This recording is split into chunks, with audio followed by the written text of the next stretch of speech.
Welcome to Midnight Magic's new show, Full Moon's Rise. We'll be talking about magic news, deck techs, and what's going on in the competitive world of Magic.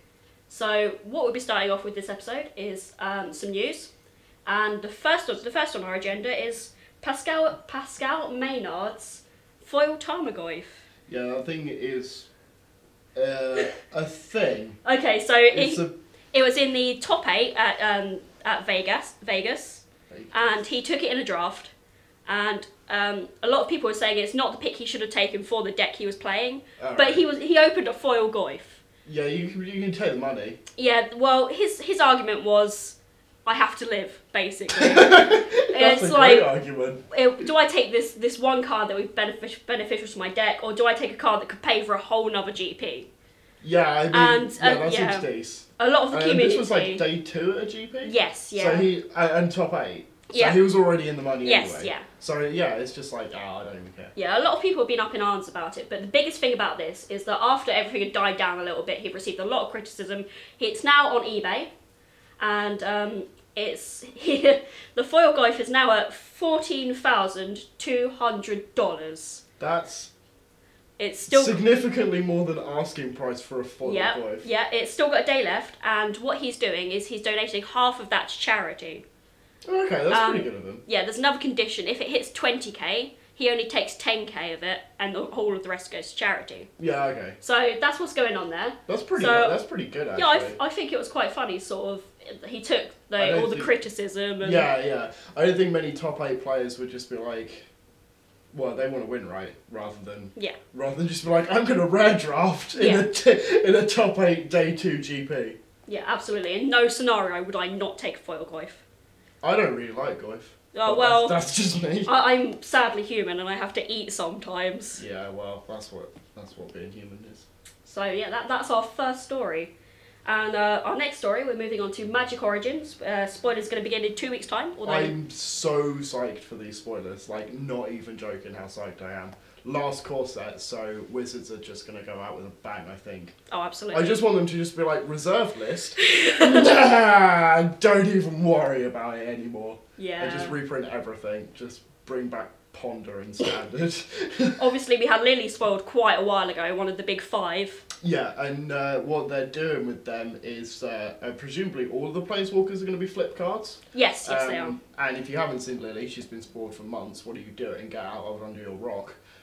She comes in as a creature, and then a thing happens. Yeah, in this case, if a creature under your control dies. If a creature under your control dies, she flips over and becomes a Planeswalker, and all of the new Planeswalkers will do that. They'll start off as creatures, and then something will happen which relates to their origin story, hence the name Origins, which caused them to ignite their spark in the first place.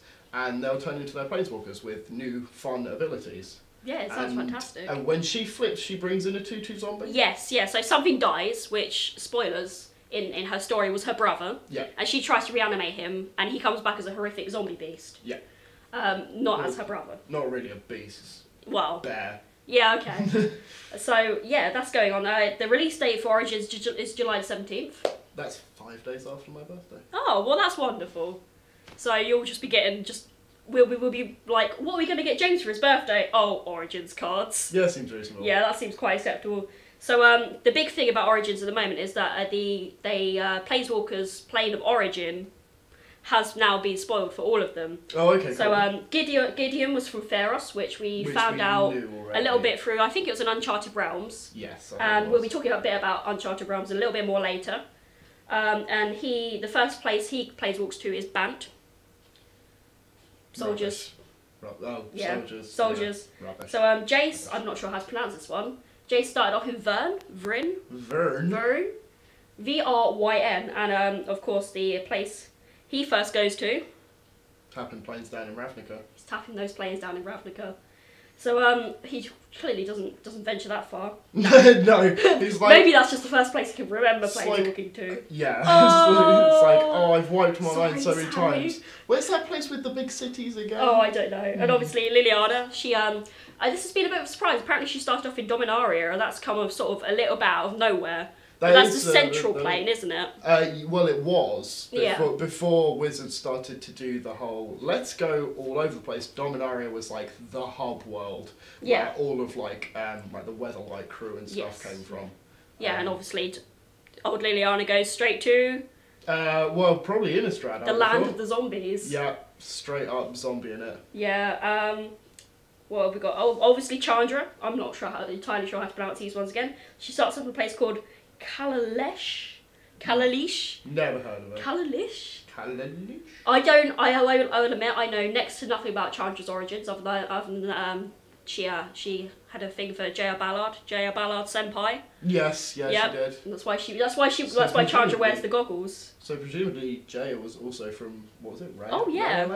Kalalesh. Kalalesh. But first place she plays walks to is a place called Rayantha. I would have thought she would have gone like directly to like Chandelar. Do not pass. Do not pass go. Do not collect fire. So yeah, then last of all we got Nissa, who starts off on Zendikar, which explains why she's so protective of it. When I figured she would be a Zendikar native. And she first disappears off to Lauren.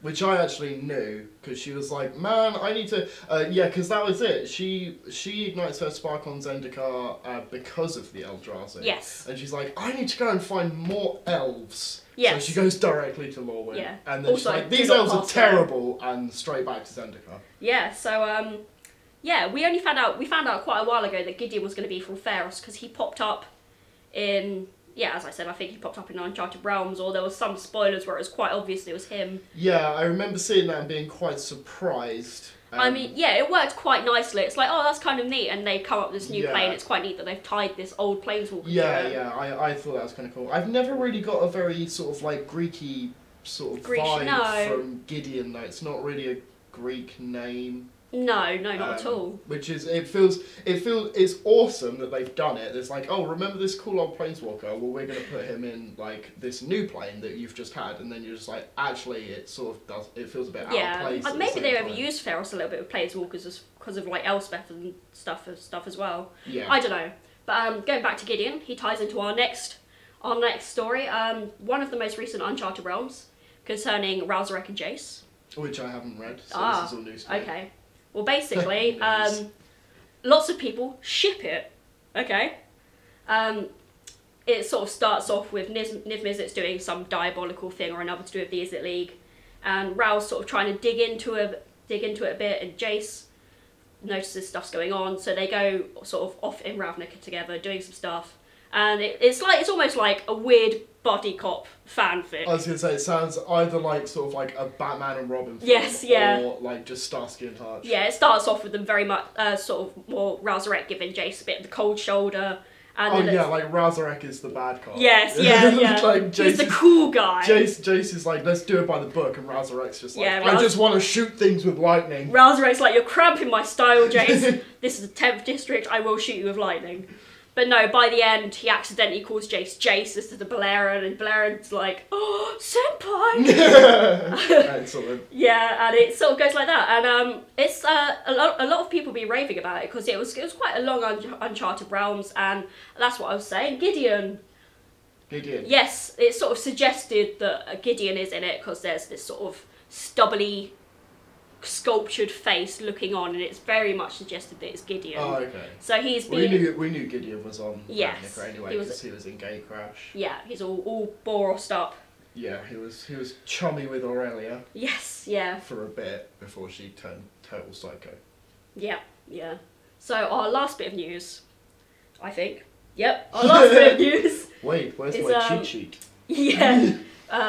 We talk about Modern Masters 2015. That came out. I haven't played it yet, but we will both be doing a draft tomorrow. Yeah, about 24 hours from now we will be finishing the draft. Which is probably now when this video gets released. Maybe. Probably. So we're hoping to maybe report back on our drafting experiences. I felt Modern Masters 1 was really fun to draft because there was so many tribes and... Yeah, so many tribes and so many people just being like, I'm going to force Storm, which I did on numerous occasions and never got it to work. It was personally the first thing I ever drafted, and I ended up basically just drafting Dimir Fairies every time. But it was a strong archetype.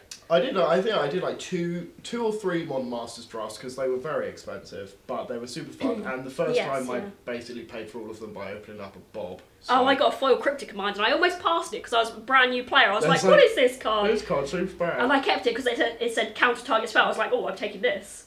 And that's where it all began. I was heavy in blue green, and pack 3 opened up Bob, and I was like, well, I'm not taking Bob. So if I was at GP Vegas, they would have been like, why did he take Bob? God, he was in blue green. Bob and Cryptic Command, both in 2015 Modern Masters. Yeah.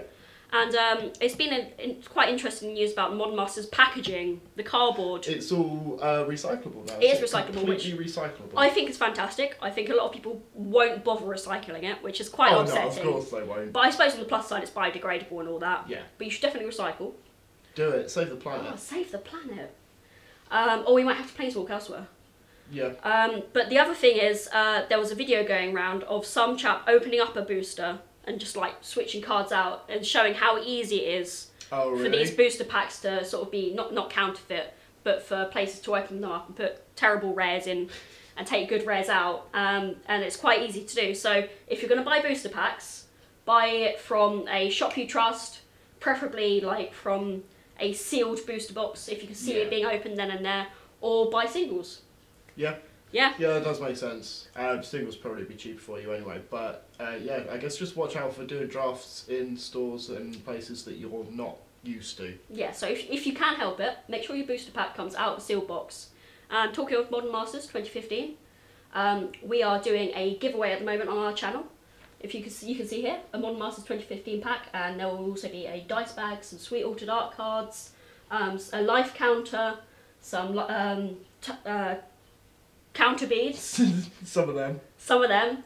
And if you go and check out the video we'll put in the description, you'll find out how to enter the giveaway.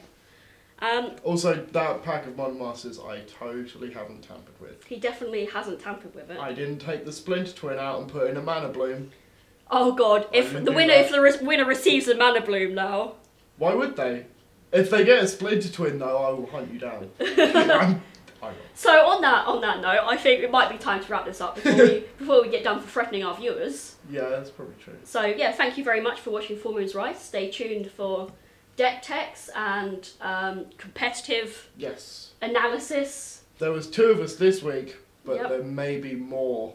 Yeah, we'll be switching up following weeks with the other members of our channel. If you're not familiar with our channel, check it out. We do comedy sketches to do with Magic the Gathering. We do a few gaming let's plays. Sammy does altered art videos. There's lore videos. There's all sorts of good stuff. Or I say it's good stuff. You might think it's garbage. Right. You might think it's utter toilets. Professionalism. So yes, we're going to wrap it up there.